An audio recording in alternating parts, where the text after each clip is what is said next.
Hello and welcome to Forever Sports. And Warren Gatland has officially given his first interview since being sacked by Wales or leaving or, mutual consent, whatever you want to say, sacked basically, about a week ago. And Wales getting ready for their first game in the post-Warren Gatland era. Very interested to see how Wales go. We're expecting a lot of changes, and Matt Shearer is set to go to the likes of Max Llewellyn, Gareth Anscombe, and bring back a lot of experience to try and get a result this weekend. Unlikely, very unlikely, but I think the main thing is to see improvement, isn't it? And it's about making sure that they kind of do a bit of a clean slate. Now, we're still going to have to wait and see exactly who's going to take Wales moving on permanently. But the main thing for them is to get through the next three weeks and just start seeing what is worth investing in terms of players, playing style potentially, maybe even or sort of the kind of grouping and kind of the plan for later. But Warren Gatland has given an interview to the Telegraph, and we'll actually watch a little bit of it and talk a little bit about his tenure, because I think he's quite a polarizing figure as Warren Gatland. I think not had the best, sort of last few years. I think we're very quick to forget just how good Warren Gatland was and has been. So let's have a look at the interview. We'll talk a little about that, and we'll kind of go into Warren Gatland's sort of career to a certain degree, because I think that he's someone who probably doesn't get the respect he really deserves. A lot of people say maybe he overstayed his welcome, and that sometimes does happen. In terms of not being able to live up to the expectations of previously, and sometimes staying too long. But let's have a look at exactly what he has to say. My life, rugby's been brilliant for me in terms of what it's given me and what it's given my family. Am I hurting a little bit? Yeah, of course I'm hurting and stuff. And am I passionate and have I been driven? And um, I've had a huge amount of success in my life. Rugby's been brilliant for me in terms of what it's given me and what it's given my family. Am I hurt?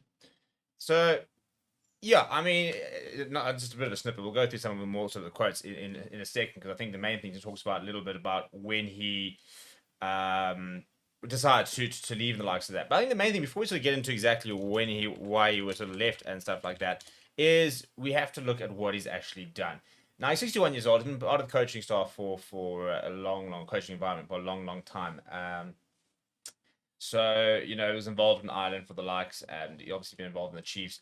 But I think it was sort of 2009, obviously, or 2007, really, when he came into Wales, that he really started to take notice, and has been on 3 British and Irish Lions tours. In fact, this will be the first British and Irish Lion tour this year since, I think, 2009 that he will not be on, which is impressive. And I think, as I said, I think we're very quick to forget just how good he was. I mean, if you look at his honours list, for example, at Ireland, he was a runner-up for the Six Nations, and at London Wasps, he won 3 titles for any Premiership titles, as well as the Heineken Cup, as well as the Challenge Cup.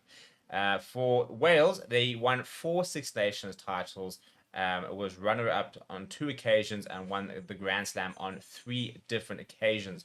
And then for the British and Irish Lions, where he was the head coach for the 2009 tour, and then the assistant coach for 2009 tour and head coach for the other 3. He won the tour in 2013, drew the tour in 2017, and then lost the tour in 2021. But, has been a major part of the Lions in the last sort of 10 years. So I think we're very quick to just sort of forget. I mean, if you look at his Wales percentage, his win percentage for Wales is 55.38%, which obviously would have been, I mean, he lost 56 games for Wales. I think about 15 of them coming in the second stint. So you take away those sort of 15 losses out of like 18 games, and his win percent would have been up well into the sort of 60s, 70s. Now, that's a similar win percentage to the likes of Rassie Rasmus and Jacques but to be honest. And a good national coach has a sort of percentage like that. So I think we need to be very careful about when we sort of talk about Warren Gatland and forget just how good he's been. But yeah, then speaking about sort of where it came about, he talked about the Italy game, and it was always down to Italy game. And he said the following. He said, it was always a must-win game. He said, we had a good week's preparation in Nice. And, I understand that a lot of people say how important the game is. I was well aware of that. The Friday or the Saturday before the game, I made sort of a decision without thinking too much about it. If we didn't win that game, then I have to seriously consider my position. It will be the best time, the best thing for everyone to walk away. So he said it didn't go as planned. He said, and we were disappointed. Probably in the past would be one of those games where I would have gone absolutely nuts in the changing room afterwards. But the players were hurting, the staff were hurting. We shot ourselves in foot in terms of some disciplinary the kicking game was poor. And he said, then you go to the press conference, you get asked the same question about whether your heart is still in the job. You are questioning yourself, but of course, you're never going to deliver a headline quote for someone saying you are.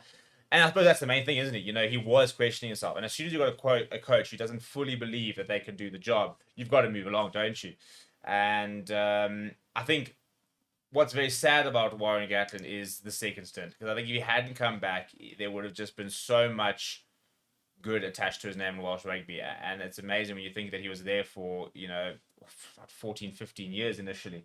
2007 to 2019, 12 years. We're so quick to forget about that. And I think that the sad thing is that some people only remember him now for sort of this failed second stint. But I do think that, he is one of the modern greats of coaches. You can't say he's not. 4 Six Nations titles is nothing to sniff at. And that's before you even look at his domestic form as well. I mean, his achievements as well as, for example, what he did with the British and Irish Lions. So my question is, where does he rank, and where do Wales go to here? Should he be looking to go back into coaching a national team, for example? When he went back to the Chiefs, things didn't really work out for him, so he's had quite a difficult few years. Where do you think he might be able to add value? Let me know what you think down in the comments below. Smash a like on the video, subscribe to the channel as well. Thank you very much for watching. My name is Steve. I'll chat to you soon.